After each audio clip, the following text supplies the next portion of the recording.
What in earth could pyramids, fallen angels, giant craters, and this guy have in common? Stick around. You're going to want to find out.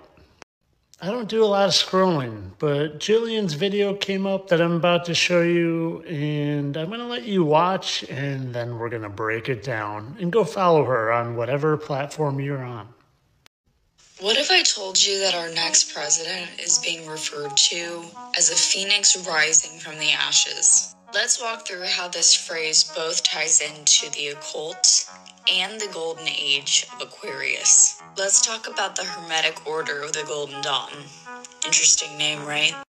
Very interesting name. I couldn't help that Golden Dawn kind of reminded me of Golden Dawn. Do we think maybe there's a reason he's always looking so golden? Keep this in mind. Interesting name, right? In this occult doctrine, they believe that the phoenix is a symbol of resilience through tribulation, life, death, and rebirth. Golden Dawn is a magical order that's active in Great Britain, and their teachings emphasized theurgy and spiritual development. The Golden Dawn is directly associated with Aleister Crowley and his teachings of do what thou wilt, which are the basic emphasis on Genesis 6 in the Marine Kingdom. So this order was divided into 3 parts. First order only focused on esoteric philosophy and Hermetic Kabbalah, as well as the classical elements, astrology, tarot, and geomancy. The second order was called the Red Rose and the Golden Cross, and they focused more on scrying and alchemy. The third order is a lot more interesting. They are called the Secret Chiefs. And get this, they are believed to be highly skilled spiritual entities who are the authorities of this order and basically directed the agenda to the lower levels. So this order is literally documented to be under direct control from fallen angels. And here's the kicker.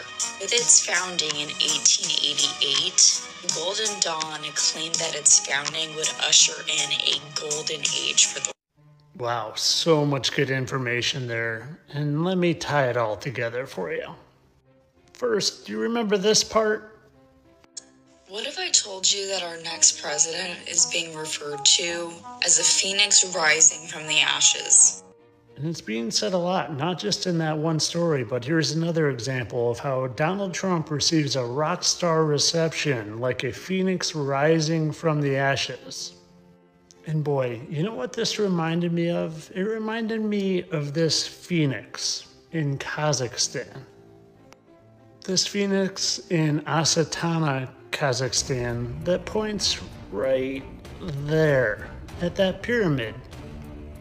This pyramid, that at the top of it has a meeting chamber with 200 seats, 200 exact seats, 200 perfectly circular, arranged, beautiful seats right there. And then do you remember this part of her post?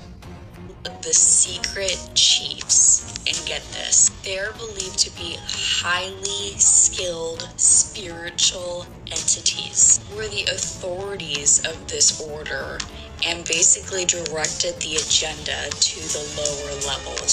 So this order is literally documented to be under direct control from fallen angels. And here's Interesting that she said the secret chiefs were under direct control from the fallen angels.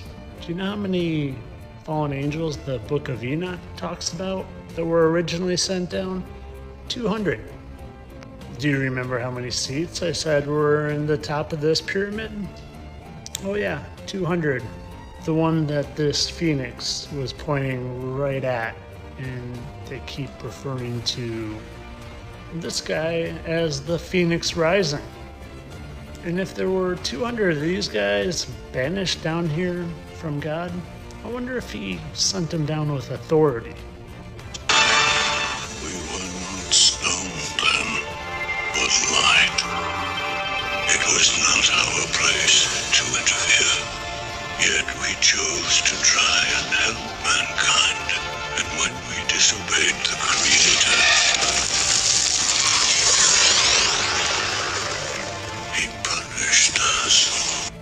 We all know how they like to put the truth in movies, right? Well, did you ever know how many giant craters there were in the Earth?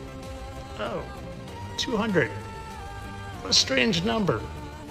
You know what else has 200? Countries. There are about 200 countries. Again, interesting number.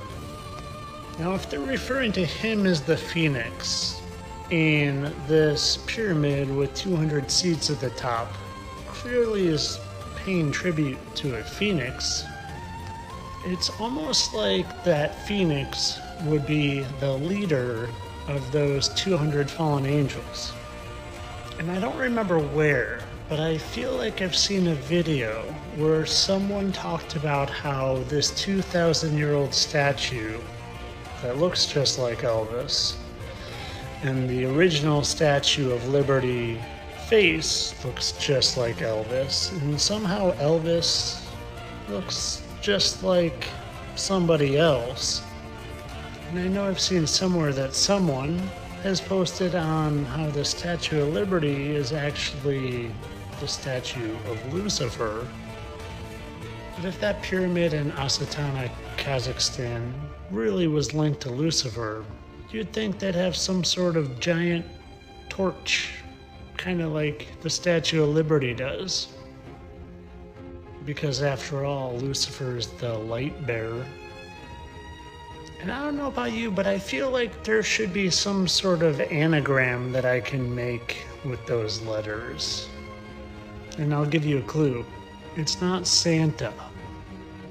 But of course, all this is just for entertainment purposes. I'm just doing this to jumble your mind and confuse you. I don't really think that the Statue of Liberty is actually a depiction of him. And that him I pointed to is really him. I mean, definitely not. Their faces would be symmetrical. And we would be able to tell because look, he's got dark hair. It's not like if we lightened that hair up a little bit and changed the color of the eyes that it would look like that other guy at all. And obviously the 200 of everything is just a coincidence. So what? There's 200 perfectly formed craters and 200 countries and 200 seats at the top of a random pyramid in a town called Astana, where a phoenix points at it. And so they refer to him as a phoenix. And we're in a golden dawn. And he looks like Golden Dawn. And you guys in your wild imaginations, man, what will you think of next? Again, all for entertainment purposes. I'm here for your entertainment. I'm a satirical commentary humor guy. None of this is real. My opinion for entertainment. Please don't take it seriously. Entertainment only.